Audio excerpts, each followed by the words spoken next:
I'm Sam Branson. Adventure runs in my blood. I've been lucky enough to travel the world and see nature in its extreme. I'm fascinated with how violent our planet can be, so I'm heading to a high-altitude front line to investigate the power of winter. The slope shatters like a pane of glass. It's like thunder. The whole mountain just rumbles. I'm going into the wilds of the Rockies to test the technology that battles mountains of snow and meet people who've survived a brutal roller coaster ride. Snow was going over top of me and I couldn't see anything. I'll discover how hard it is to rescue someone from an avalanche. Think I got him, guys? We need to get him out fast. And experience what it's like to be buried alive. His heart rate's going up, it's 93. By the time I take a deep breath, I can feel the snow impacting on my lungs.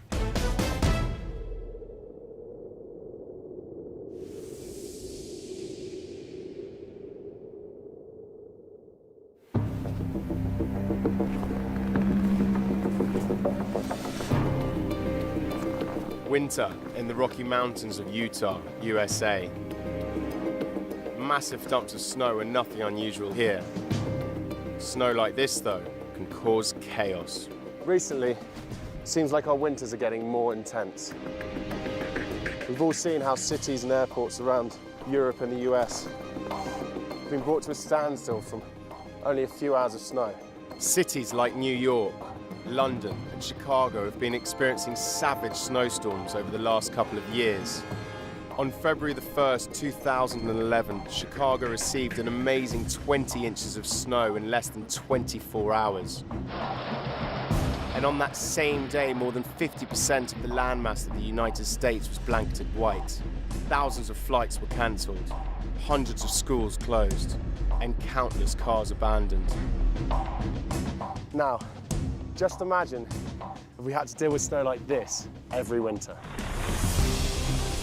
Heavy snow tests our ability to adapt. Our modern world often struggles to pass this freezing examination. What ingenuity, what technology do we have to meet this challenge? If we are in for a spell of extreme winters, how are we going to cope? How are we going to keep our world moving?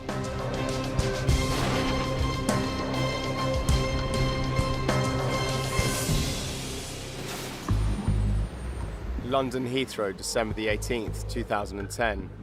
Just an hour of snow crippled one of the world's busiest airports for 4 days. But airports next to high mountain ranges have to handle heavy snowfall all the time. I've just landed at Salt Lake City International in Utah. Here, they get 6 to 7 feet of snow each winter. Salt Lake City gets all this snow because it's 4,300 feet above sea level and slap bang next to some huge mountains, the Wasatch Range of the Rockies. When it starts to snow at the airport, powerful plane de-icing machines spring into action. Then they unleash their big guns.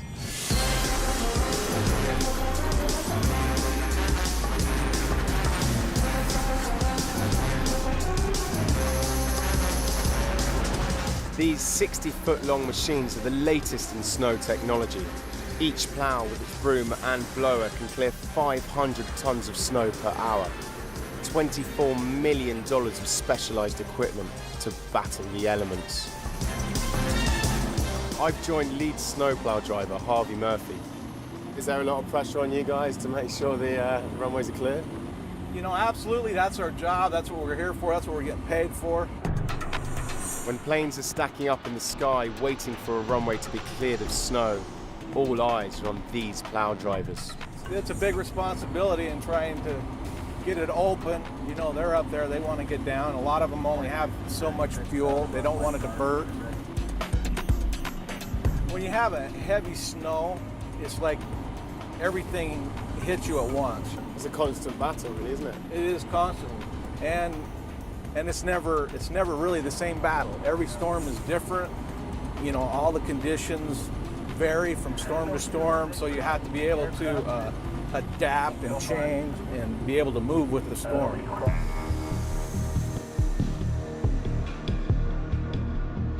Runway 16 is clear of snow now, thanks to these snowplow teams. It was amazing being in Salt Lake City Airport and seeing the operation they've got going there. It's just unbelievable the amount of manpower and machine power they've got going and the organisation that's gone into keeping that airport open during snowy weather. Heavy snowfall at an airport can ground planes, but when it's dumped on top of a mountain, it takes on a whole new terrifying dynamic. Add gravity in a steep slope, and you have all the ingredients for a killer, the avalanche. Thousands of tons of snow crashing down a mountainside at speeds of more than 100 miles per hour.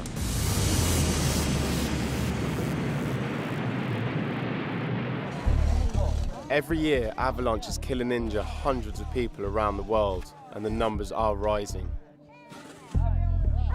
Near Chamonix in the French Alps, 12 people were killed in 1999 when a massive slide smashed through these buildings.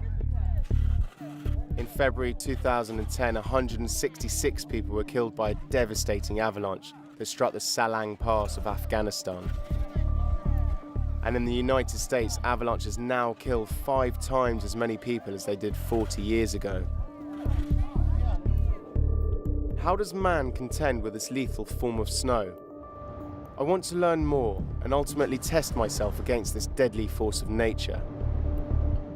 So I'm leaving Utah, making for the San Juan Mountains of southern Colorado. It's an 8-hour drive.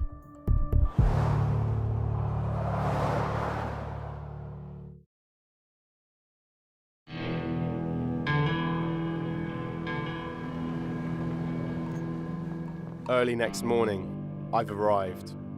It's an intimidating landscape. On my left-hand side, there's dramatically steep mountains. It's quite hard to see in this visibility.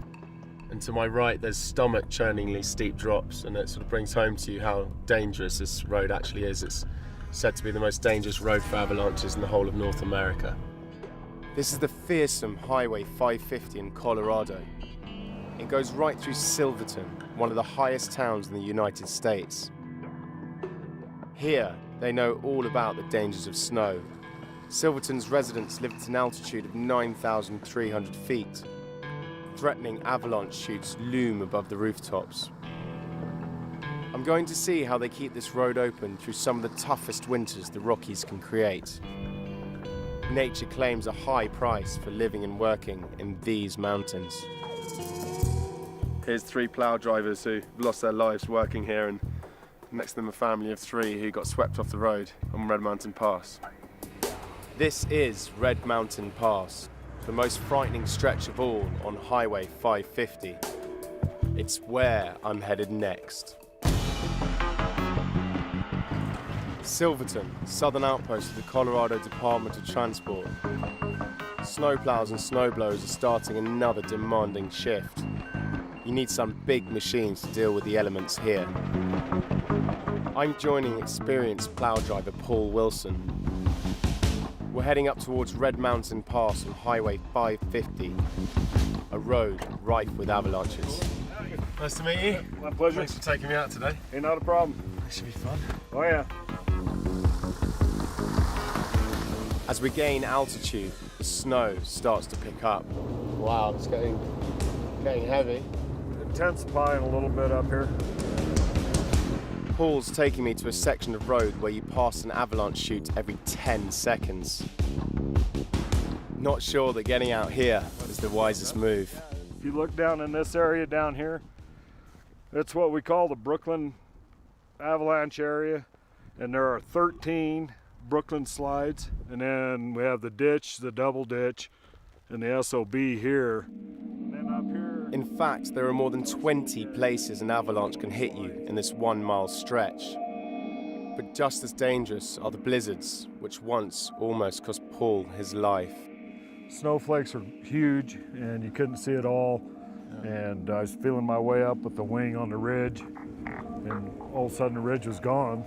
Wow. When the ridge went, my front wheel went over, and I knew I was going over at that point. So how far did you get down? I rolled down about 600 feet.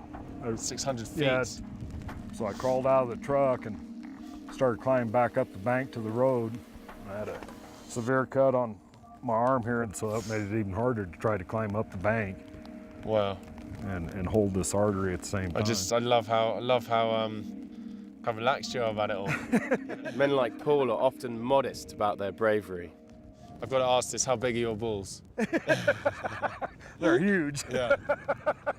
While Paul seems not to worry about the dangers he faces each day, other plough drivers are not quite so laid back. Dak Klein has been working here for 7 years. I've got a lot of respect for this mountain now. Every inch of this road seems to have something dangerous. It can come up and get you. And it's the avalanches that are the greatest threat, as Dak has experienced firsthand. As you can see the avalanche coming, you're trying to gun it and you're hitting the side of the truck. It was really scary. It was. Thousands and thousands of pounds of snow barreling down at you at speeds of over 100 miles an hour. You don't hear much of anything. There's something really eerie about that. That night really did scare me. I didn't know what was going to happen. And didn't know if it was going to take my truck off the road, if it was going to bury me completely. And it wasn't something I want to go through again, ever.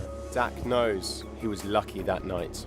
I've got a wife and 3 kids at home, and just knowing that, something could happen where I could leave them and not be able to make it home is my biggest fear. I'm beginning to realize just how lethal avalanches can be. Let loose, this force of nature just can't be stopped. But can we somehow try to control it?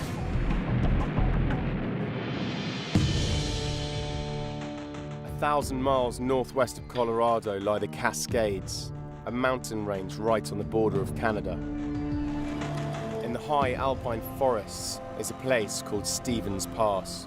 A typical winter here can produce more than 500 inches of snow. On a brutal day of freezing sleet, I've come to see how Washington State's Department of Transport do battle in some very challenging avalanche terrain. Mike Stanford is the guy in charge of avalanche control. So Mike, what's so special about Stevens Pass? It's one of the major highways through the Cascades from Seattle to the east side, and so it's important to keep open during the winter. This is the highway, hundreds of feet above where we're standing. It's avalanche prone because it gets a lot of weather. It's Mother Nature. We're just playing the game. She writes the rules. But he has an ace up his sleeve. That's the Mac Daddy. Look at that. Yes, this is real. It's a tank. Well, Mike, this is a big-ass tank. Yeah. What sort of tank is this? This is an M60 A3. These guys use it to shoot at the mountainside. It's got a range of 7 miles. Positioned at the base of Stevens Pass, the tank blasts avalanche zones above, ensuring they don't threaten vehicles on the highway. So you fire at a specific spot where you're trying to release the tension, and the shell goes in. What actually happens to the round and the snow around it? It pretty much gets blown to hell. So just up here? Yep, just climb up on her. First time on a tank. You don't really think about how big these things are until you see them in the flesh. Right. Just pull that hatch all the way back. Hold on. Yep, go way back, all the way. God, it doesn't look very friendly in there. It's an incredibly tight squeeze. Oh, God. Okay, you go ahead and pull back, just roll your wrist back, and we'll pull the barrel up out of the travel lock. Yeah. And that was the travel lock falling down, so we'll just come up a little more. Yeah. And you turn the wheel to the right, and we'll rotate to the right. That right, yep. Now you know the turret's turning around. Whoa. And that pump will always go, it'll always rotate. Yeah, you can just rotate around till you're locked onto a target on the mountain. Oh yeah, okay, I got something I want to hit. I'm itching to shoot. Unfortunately, Mike won't let me. But the tank is not the only weapon in his armory. We've got an avalauncher. Oh, look at that. Yeah. Can I have a go at firing this? Ah, I guess. The Avalauncher is a piece of artillery designed especially for tackling avalanches. Look at this. incredible. So how does this work? And it uses compressed nitrogen. We fill the nitrogen up in these vessels to a certain PSI, and then we load the round in the back of the weapon here. Time to load her up.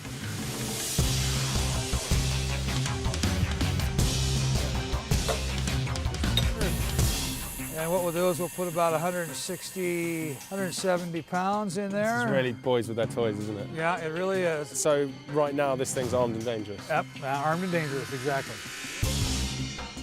To shoot, we go to a position under the Avalauncher. Are we ready? Yep. Okay. All clear, ready to fire. Fire. All clear, ready to fire.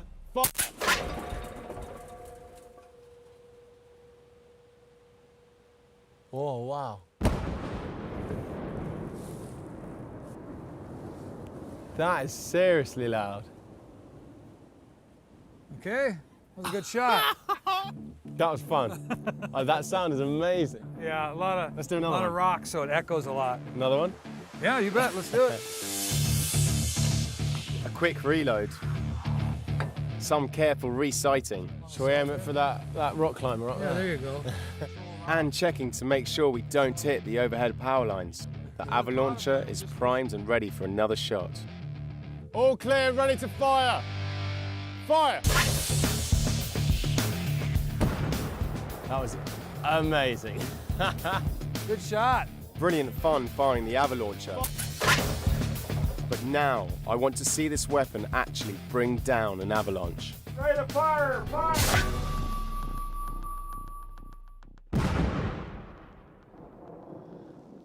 That is awesome. I got some still running. Look at that, you can just see how quickly it comes down the slope, covers the road, heads down. You imagine that being 50 times the size. I mean, you just wouldn't want to be caught anywhere near that. Safety's off! An overnight dump of snow has given me the chance to catch a real avalanche control operation on this highway in southern Colorado. Ready to fire! Fire!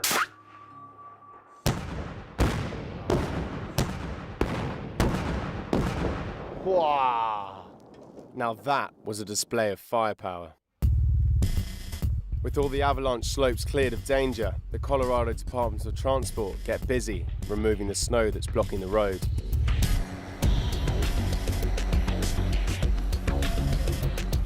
This beast of a machine is a snowblower.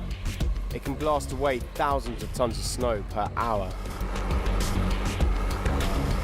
It eats up the avalanche in no time.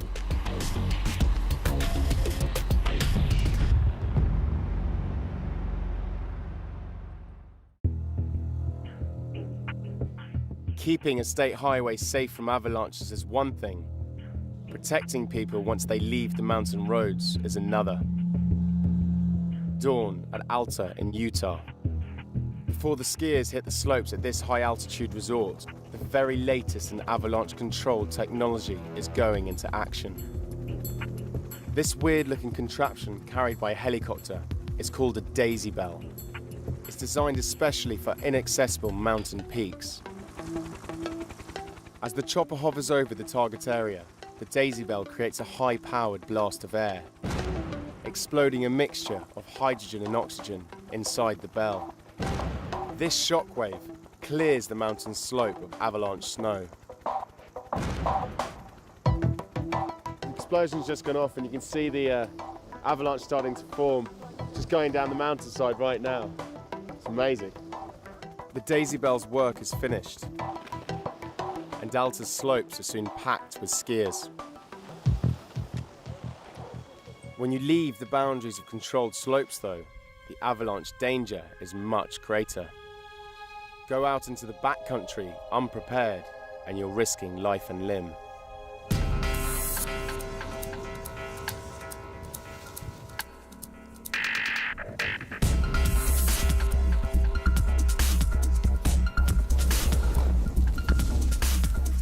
I love snowboarding in this kind of terrain.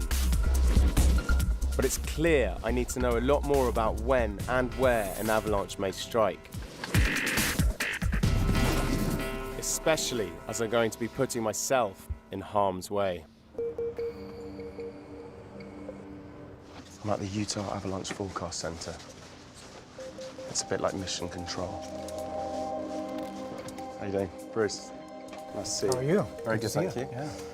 Former ski racer Bruce Tremper is one of a team of avalanche forecasters who study a complex mix of weather and snow data to produce a daily internet bulletin.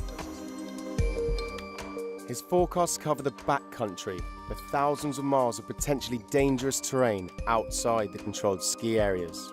As soon as you go outside of the boundaries of a ski resort, then you're stepping into the Stone Age. You know, you have to be your own avalanche expert, and there's nobody to rescue you.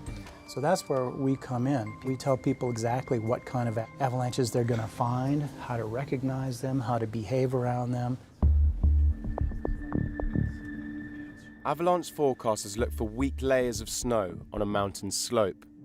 New heavy snow falling on a weak layer spells danger, which is why Bruce spends a lot of time out in the Utah backcountry doing snow pit tests. Bruce, what's the purpose of digging this hole? Well, we're going to look at the layers of snow because it's the weak layers that cause avalanches. Do some tests on them, and this is a really good predictor of whether a person can trigger an avalanche or not. Straight down? Straight down. All the way? All the way. And then we'll just take the shovel, put it on top, Okay. and then just tap 10 times With with the your hand. hand like this, just from your hand.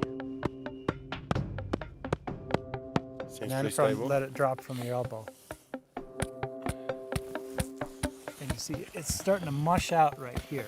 It's Yeah, not it's like really it's- popping out Yeah. on a clean surface. Bruce is looking for a clean surface on this block of snow because it's the telltale sign of a weak layer. As winter passes, snow on a mountain slope builds up into layers. When a lower layer is weaker than the one on top, it can suddenly fracture. All it needs is the right trigger. When this happens, the layer above slides off into an avalanche.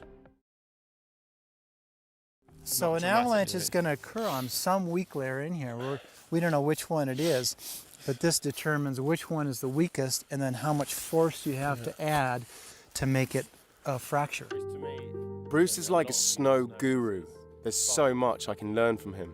For myself and a lot of people, snow's just this fluffy, playful thing that looks beautiful, can get you off school, you can do sports in it, but snow can be a very lethal element. I love snow. I love riding on snow. I love everything about snow, but it has a double-edged sword. It's very, very dangerous. If you get caught in an avalanche, you can easily be killed. The time when avalanche accidents occur are days exactly like today, the first sunny day following a storm, because sunshine makes people feel good, but the avalanche doesn't necessarily share your opinion. Who are the people most at risk of being caught in an avalanche? In the United States, it's primarily snowmobilers, and it's no wonder because snowmobiles can access any terrain that a skier or a climber or a snowboarder can, and you can do it very, very quickly. You can cover 100 times the amount of terrain that a skier can in a day on a snowmobile. And the more backcountry terrain you can get to, the more likely you are to enter a zone of potentially deadly snow. Stunning virgin snow like this is the holy grail of the snowmobiler.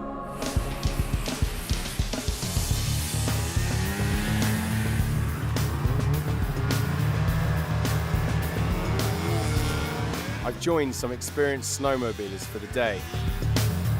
These guys get their kicks exploring wild snow country.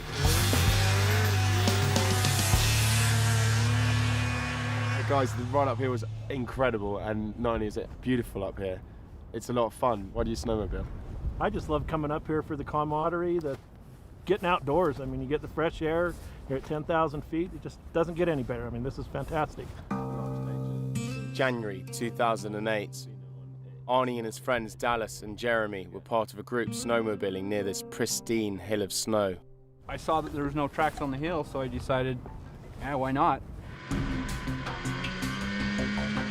So I started climbing up, and I got about 3/4 of the way, and I could see ripples of snow. Then, the unmistakable booming sound of a big avalanche. It's like thunder. It just, the whole mountain just rumbles, and you can hear it echo throughout the whole canyon.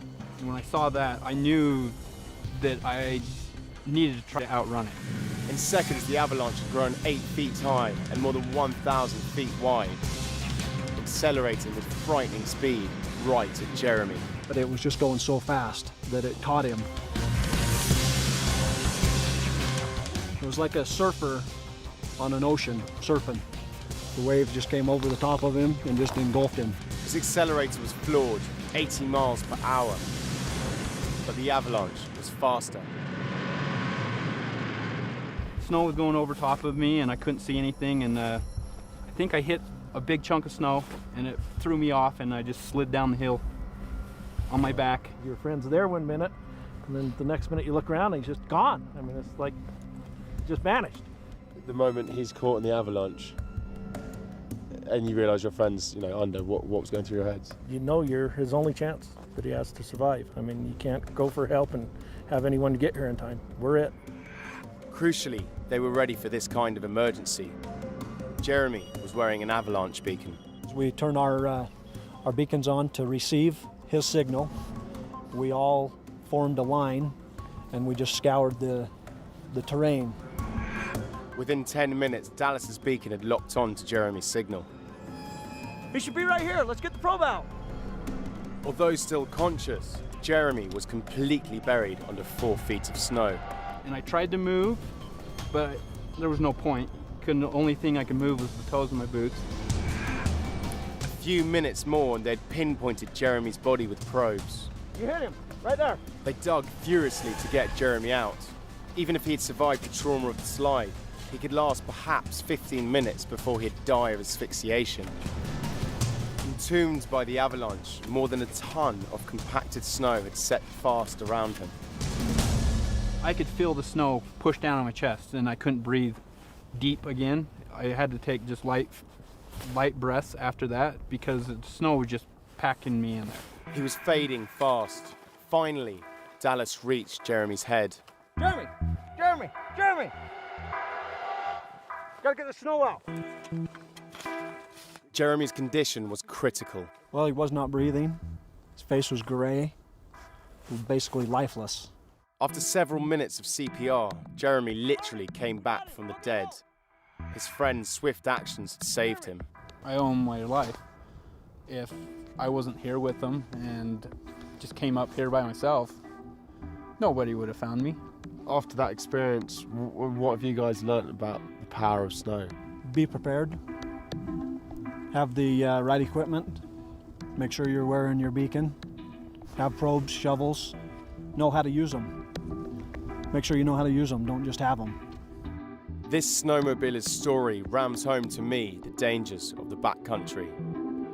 The further you go out into this wild mountain terrain, the more likely you are to get struck by an avalanche. Backcountry skier Chris Harmston knows this all too well. He's experienced several avalanches and seen the tragic consequences many times. When you're moving in an avalanche, it's like being in liquid. It's like being in water. It flows just like water does. And you feel like you're swimming in it.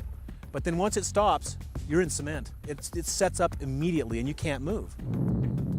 And if you're buried more than 6 feet down, then the chances are no one will get to you in time. I've lost a number of friends to avalanches over the last 25 years. I've lost 20 friends to the mountains in 25 years. That's just tragic. 6 very close friends, and one of whom I was present for when he was buried in his avalanche. In 1993, Chris was in Utah's Wasatch Mountains with a group of 4 expert skiers.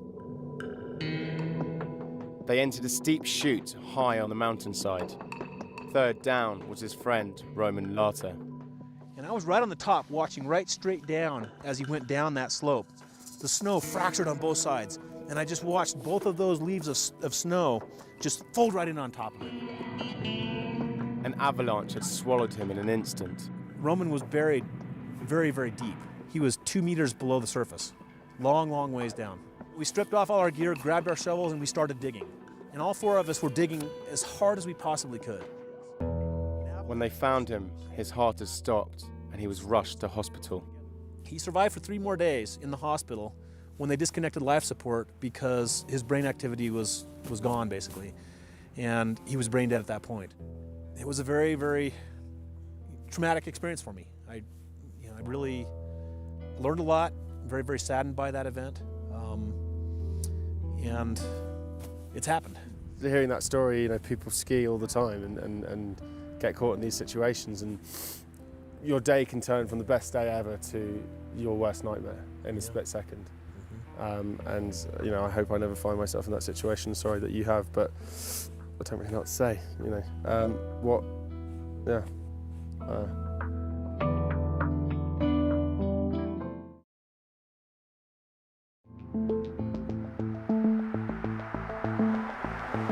I've heard shocking accounts of avalanche accidents, but now I want to confront this force of nature head on. So I'm driving hundreds of miles to a remote mountain destination in Colorado. My plan is to carry out a special controlled experiment. Trigger my very own avalanche with explosives. How dangerous is this stuff we got in front of us? Right now it's fairly stable, but we need to take it with a healthy respect. Obviously, once we get up there and the charges are armed, if they go off in our possession, then none of us go home tonight. I'm getting a crash course in explosives manufacture. Let's give this a go. Yeah.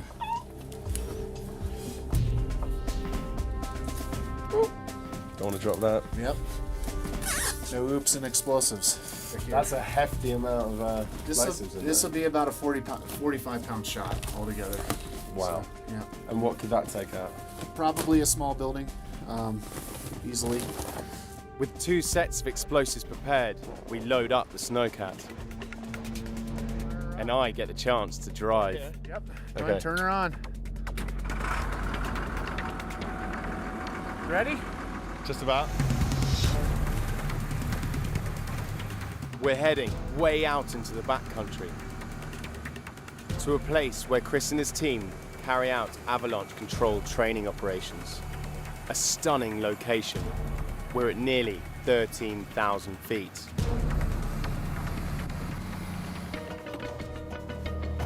For my experiment, this dummy, as heavy as an average male, will be an avalanche victim.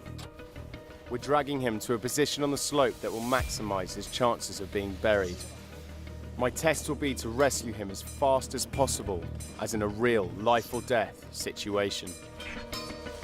Time to set the explosive charges. Attention all mountain radios. Chicago Ridge will be conducting explosive testing on the heads wall for the next 2 hours. We're taking the explosives to a point right at the very crest of the slope. It was quite scary walking down here. We're basically standing on the very top of what is potentially a massive avalanche. We pay out the detonation cord, then light the fuse. It's on a 2.5-minute timer. Fire in the hole, 3x5, heads wall. 2 minutes, 2 minutes on heads wall. When you pull that cord, light the fuse, you always runs through your head what would happen if it went wrong. I just tensed up and I thought for a second, what if this is the last thought I have? We have 30 seconds till detonation. Oh God, I'm nervous.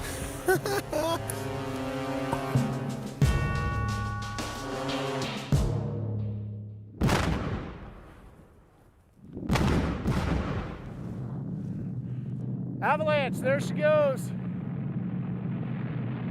Wow, that was loud. Yeah. That slide. It did. Yeah? It did. It buried your friend down there. Okay, so the clock is ticking. You've got 15 minutes to get that person out of there. 15 minutes is the typical survival time for someone buried in an avalanche. We've got to move fast. First, I've got to lock onto our victim's beacon signal. There's tons of snow for me to scan. Think I got him, guys? We're coming. Helping me are local skiers Caleb and Jeff. I think he's here. Okay, that's the boundaries. Yeah, we got one meter. Great, great. How you guys doing? Good, we're probing right now. You guys have been down 5 minutes. Your buddy doesn't have a lot of time. We got a strike. Strike. All right, we need shovelers right here. Start digging, find the brook. Follow the brook. Start downhill. There you go. There are huge, heavy slabs of snow to get through. We need to get them out fast. That's a lot of weight on the victim. Okay.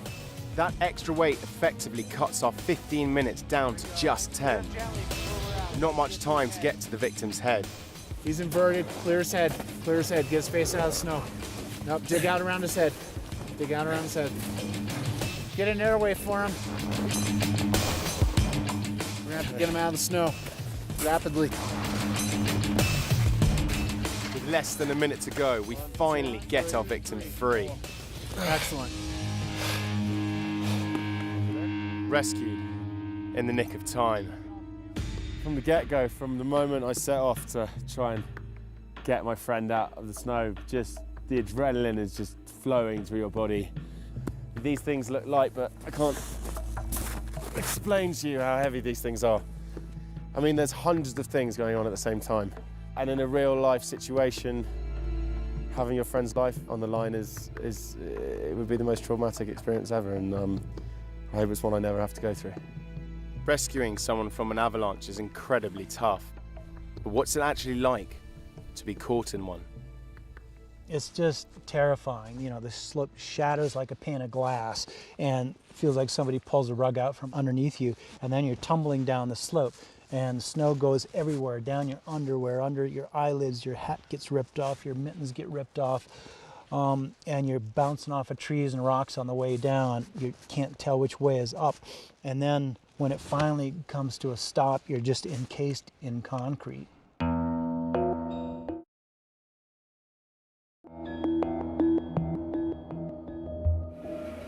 Canyon Ski Resort in Utah.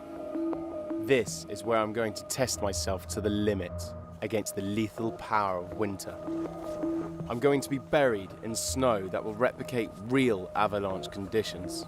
It's one thing rescuing someone from an avalanche, but being buried in one yourself is a completely different matter. I'm about to find out just what that feels like. In this forest hideaway, something's being prepared for me. Hey guys. How are you? Oh, a little bit nervous. Good. I'm meeting Chris Harmston again. He's built this snow chamber for my final challenge. It's where several feet of snow will be hard packed in on top of me. A team led by Dr. Colin Grissom, an expert in the science of avalanche survival, will be using me as a guinea pig.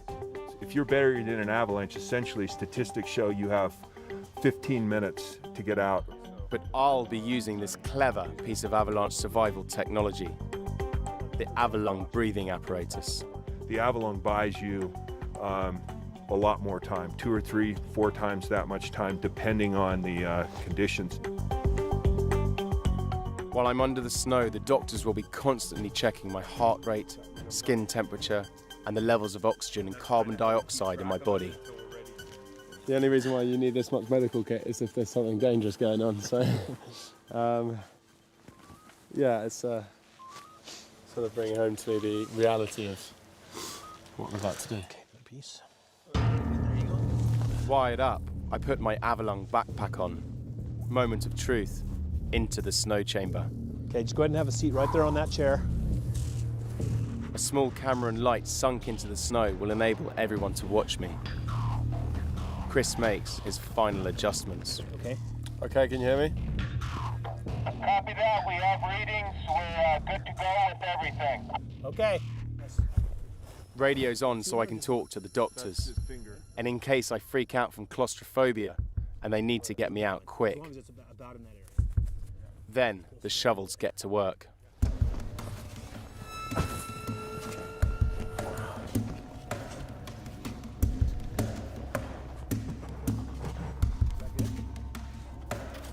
All right, guys, I think we're pretty much done. That's good enough. He's buried.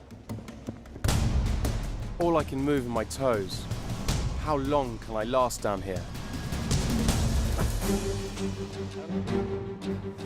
This is what it's like to be buried in an avalanche. 5 feet of hard-packed snow has settled around me like icy concrete. How will my body stand up to this ordeal? And that's 17 minutes of full burial breathing on the Avalon. At this point, statistically, survival would drop to 30%. How long can I hold out? Amazing, even if I try and slightly fight against it, there's just absolutely no movement. If I try and take a deep breath, I can feel the snow impacting on my lungs. My lifeline is this Avalon. Without it, I would by now be dead from asphyxiation, overcome by the carbon dioxide I breathe out, which the snow traps around my head. Slowly feel the cold creeping in to my skin and seeping slowly into my body. Starting to get the odd shiver. My aim is to endure a whole hour down here. It's as much psychological as physical battle. 45 minutes, the final phase of my test begins. They're digging down to me, but this is not the end. Now my life support is going to be taken away. Chris cuts the Avalon tube. So right now he's just breathing on the mouthpiece. Okay, Sam, I'm gonna cover you back up. Sealed back in for a few terrifying minutes, I'm going to experience an avalanche with no survival aid. It's like having a plastic bag over your head and trying to breathe. 2.5 minutes without the Avalon. My body's showing the stress. Right now his heart rate's going up, it's 93. His oxygen saturation is hanging in there, and he's breathing faster. Breathing is now really hard as the carbon dioxide levels rise. Oh yeah, he's breathing a lot harder. Yeah. 6 minutes, alarm bells are ringing as my carbon dioxide goes critical. He's only going to last another minute. Hang in there, it's going to be about another 30 seconds and then we're going to come get you. So 10 more seconds, 86, 85, 86. 5 seconds. Okay, 87, 85, 85. Turn on the oxygen. Okay, we'll start digging everything out. 15 liters. 15 liters per minute. Oxygen is pumped in to stop me blacking out, and the diggers work like mad to get down to me. And then you hear that shoveling. Makes you sort of realise that you're not alone, I think. You're not alone, mate. We're on our way. Wow. Well, good job. Way to go. Way to hang in there. That's not an easy thing to do. As soon as I started to imagine being someone stuck under the snow and not knowing if someone was going to get them out, everything changed within literally a split second, and I started to feel a lot more claustrophobic, a lot more disorientated, kind of freaked out, and then I had to reassure myself that there's people to get me if need be. Basically, you were dying right there. You were on the verge of passing out and losing all the oxygenation in your blood. Way to go. I'm glad that's over. What an incredible journey I've had. Traveling from sea level to 13,000 feet. Driving over 3,000 miles. My eyes have been opened wide by the ingenuity and the courage used in the battle with winter. I felt the deadly power of snow take me to the very brink, and it's not something you ever want to experience.